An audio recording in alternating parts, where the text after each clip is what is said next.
Today we are cooking mole poblano chicken, which is another Mexican chicken, as many of you requested.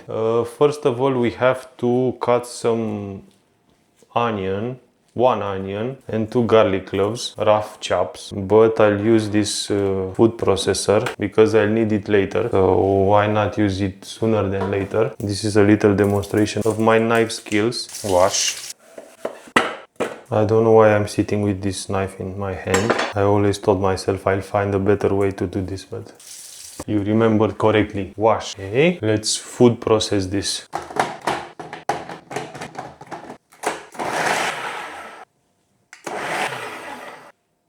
Perfect. Now we have to prepare the chilies. We need 2 ancho chilies. I have just one left, so this is my last Mexican recipe. I'll cook for a while, so I'm sorry for you that wanted more. Let's deseed this.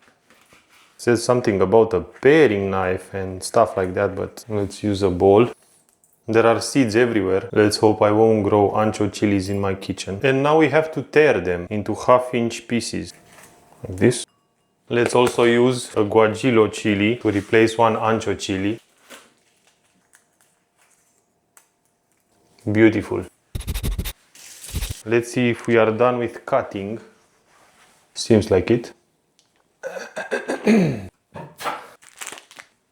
Now we need 1/8 of a teaspoon of ground cloves, but I have them whole, so I need to ground them, but I don't know how many cloves should I grind. So it's just 1 clove. Perfect to dirt. One more thing that I have to clean.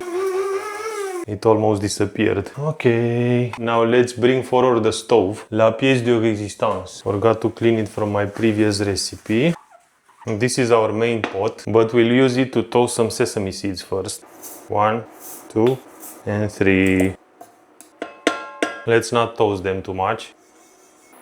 Now we have to add 3 tablespoons of vegetable oil. I can eyeball 2 tablespoons, but not 3, so I'll use proper measurements. A bit too much, but now we add the garlic and the onion. We add half a teaspoon of salt and cook for 5 to 7 minutes. It says to cook until they are starting to brown. They started to brown from the first minute I added them. So next, we need to add 1 ounce of chocolate. Mine is a bit mushed. It's 80% cacao, so it's pretty dark. Let's see, 1 ounce. That seems about right. It should have been rough chopped, but it will melt anyway, so no worries. 2 tablespoons of sesame seeds from the toasted one. Why is this chocolate watery? We also add the clove, half a teaspoon of ground cinnamon, and the ancho chilies and guajillo. Looks delicious. Now we need to add 1 tablespoon of chipotle adobados. Adobados? In adobo, adobados. I don't know if it's the same thing. I don't even know what this is, but let's add 1 tablespoon. Let's pretend that that's a tablespoon. We cook for another 30 seconds. We are getting through the ingredients pretty quickly. Now we need 2 cups of chicken stock, and I'm prepared with homemade chicken stock. We pour it gently and scrape the bottom. 1 can of diced tomatoes, drained. Let's dice those in real time. A 1/4 cup of raisins and a 1/4 cup of almond butter. Looks very oily. That's enough. And now we have to bring this to a simmer. Okay, the simmer is here, so we'll cook this for 10 minutes. Okay, 10 minutes are up. Now we have to blend it. So let's transfer it to a cold pot so we get the temperature down a bit so my food processor doesn't melt.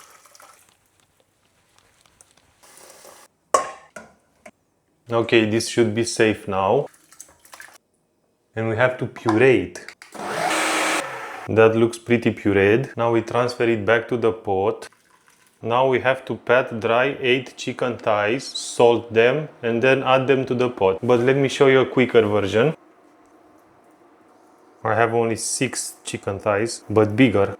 and a half a teaspoon of salt. It gets in the same pot, so coat them evenly, bring it to a boil and then reduce to a simmer and cook until the internal temperature of the chicken reaches 170 degrees Fahrenheit. That's about 25 to 30 minutes according to the recipe. Also, you have to mix every 10 minutes, so you scrape down the bottom of the pot. I think mine will take longer because they are a bit frozen, but we are getting there. Let's also cover and see how it goes. 10 minutes have passed, still not completely defrosted.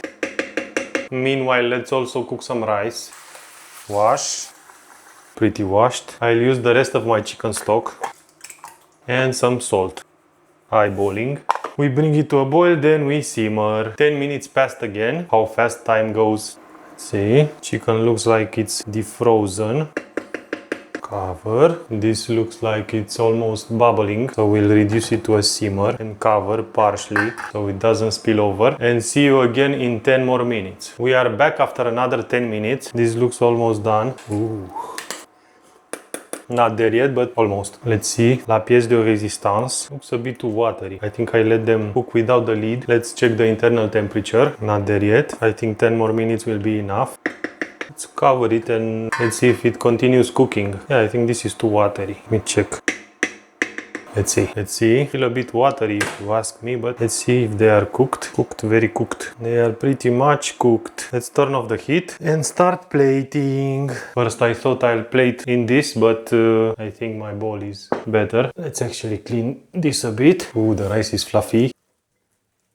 Let's add some chicken and some sauce. I think this is how it's served. We add some sesame seeds to the table also. Let's actually taste it. A bit of meat and some sauce. I can sense the tomato and the chocolate in the sauce. A bit spicy. It works decent with the chicken. I would give this a 7 out of 10. And another way of serving this is with tortillas. I have them from a previous recipe. And those tortillas are 10 out of 10. Delicious. This is the brand. Let's hope they'll sponsor me. The more I eat, the better it gets. Now I'd give it a 8 out of 10. After I finish, I'll go to 9 out of 10. Yeah, you should definitely give this a go. Like, subscribe, and see you in the next one. Bye bye.